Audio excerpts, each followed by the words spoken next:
কথা রাখেনি। ৩৩ বছর কাটলো, কেউ কথা রাখেনি।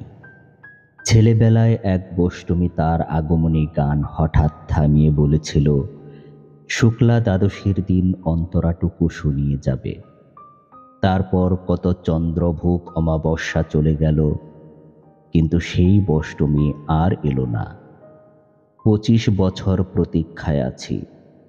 মামাবাড়ির মাঝি নাদের আলী বলেছিল, বড় হও দাদা ঠাকুর, তোমাকে আমি ৩ প্রহরীর বিল দেখাতে নিয়ে যাব, যেখানে পদ্ম ফুলের মাথায় সাপ আর ভ্রমর খেলা করে।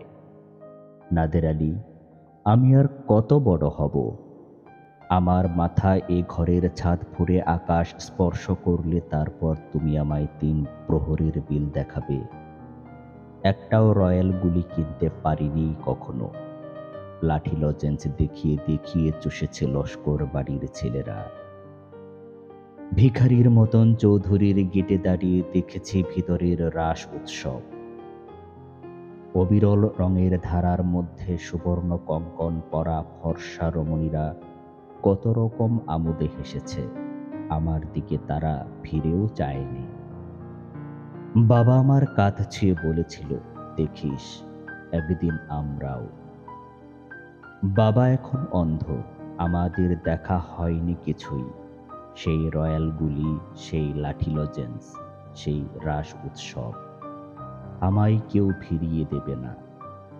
বুকের মধ্যে সুগন্ধি রুমালে রেখে বরুণা বলেছিল, যেদিন আমায় সত্যিকারের ভালোবাসবে সেদিন আমার বুকেও এরকম আতরের গন্ধ হবে। ভালোবাসার জন্য আমি হাতের মুঠোয় প্রাণ নিয়েছি। দুরন্ত শাড়ির চোখে বেঁধেছি লাল কাপড়।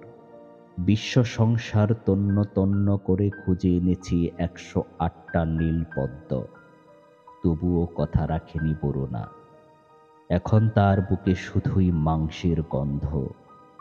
এখনো সে যে কোনো নারী, কেউ কথা রাখেনি। ৩৩ বছর কাটলো, কেউ কথা রাখে না।